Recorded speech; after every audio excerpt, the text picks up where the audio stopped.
ګستاخ او ګستاخ. نن سبا ډېر خلک دي مولیانو سره ګستاخی کوي. ته وایې نه مولیان د دې خلکو په دې کوټو کې اوسېږي. بعضې به جومات ته راشي په ملا به سترګې راوباسي، استاد جي دا پوړ بار پروت دی. ولې دا استاد جي ستا نوکر دی.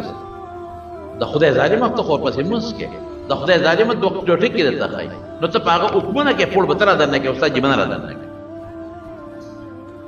استاد جي څه ټیم دی او دا کور به ښځې سره جنګ کړي، هغې غریبې ته غږ نه شي کولی، نو راشي زور به د استاد جي نه وباسي. استاد جي مونځ خو دې نن ډېر اوږد کوې، مونږ خو دې پکې قتل کړو. دا څه خبره ده چې مونځ اوږد شي، شکر وباسه چې داسې استاد دله خدای درکړی.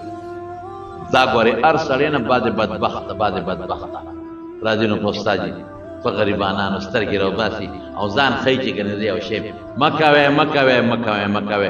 ګورې په طالب مولا الله خفه کېږي، دی لګیا یې د خدای د دین خدمت کوي. دی مسافر دی ستا په جومات کې دیره دی او څلور روټو ته پروت دی او د خدای قرآن زده کوي او د پیغمبر حدیث زده کوي. د لاسونه ښکل که د سره مینه وکړه د ته راته غاړه وځه او د کور نه ښه روټۍ راوړه ورته کښېنه، نیت دا وکړه چې دی زما د پیغمبر حدیث زده کوي، زما د پیغمبر دین زده کوي، ته د قدر کوه. تا ته چې په مصلی د پیغمبر ولاړ دی نو تا کې دا سوچ نشته چې د دې مصلی قدر هم پکار، تا سره د پیغمبر د مصلی قدر نشته. که ستا پړه کې د خپل مبارک پیغمبر قدر وي، د هغه د مصلی قدر به هم د سره وي، او چې د هغه په مصلی د هغه کوم نایب ولاړ د هغه قدر به هم د سره وي. که ستا سره د خپل پیغمبر قدر وي، د هغه د سنتو قدر د ګیري به هم کوې او د هغه د پټکي قدر به هم کوې، او چې د هغه دین او قرآن او سنت زده کوي د هغه قدر به هم کوې، او چې دا قدر دی ونه کړو ته ظالم یې، خدای به درنه تپوس کوي.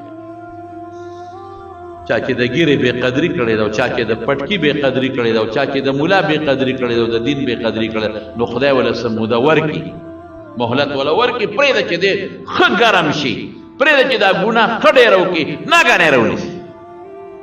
چې بیا راونیسي بعضې به وایي نو زه به حق نه وایم، نو حق ته ملا ته وایي. حق څه ته وایي؟ د چاړه خفه کول دا حق دی، د چا عیبونه راوښکل دا حق دی. یو سړي کې عیب دی، نو که تا کې ایماني هغه له لاړ شه او ورسره کښېنه، یو پرچه ولیکه، ورته وایې مولوي صاحب تا کې مې دا غلطۍ لیدلې دي، پټ پټ خلکو ته یې مه شرموه، دا رضان نه وباسه، بس خبره خلاصه شو. یا به دې هغه پوهېږي یا به یې ته پوهېږې. نو ته په سوشل میډیا خېږې، ته لوډ سپیکر ته خېږې او سړی شرمې. زه وایي حق وایم، دا حق وایه که نه چې د ما پلار د ما مور سره میلاو شوی او زه یې راوړی ما، دا خو هم حق ده، دا مه وایه که نه. دا ووایه که نه چې د ما خور سره د ما اوښې میلاو شوی دی، د واده په شپه د شپه کوټه کې دا دا چل او دا دا چل او بچي راوړلی دي، دا هم حق دی، دا ووایه که نه.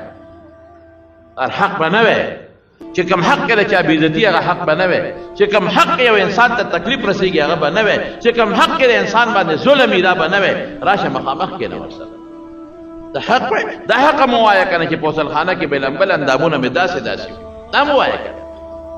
دا هم حق دی که نه چې دا د ښځې کوم اندامونه دي او تا لیدلي، دا هم خلکو ته ووایه که نه، ولې حق خبره ده، دا څه خبره ده؟ د حق وایم، ته چې حق وایې ته د پلار حق دی وایې، د مور دی وایې، د رور دی وایې، د تربور دی وایې، د ګاونډي دی وایې. ملا کې حق را ګوتې راوباسې، ظلم کې ظالمه، ملا درته بېوسه ښکاري، ملا راته بېڅوکه ښکاري، ملا له 2000 روپۍ د تنخوا ورکوې د جومات، ملا له ډوډۍ ورکوې.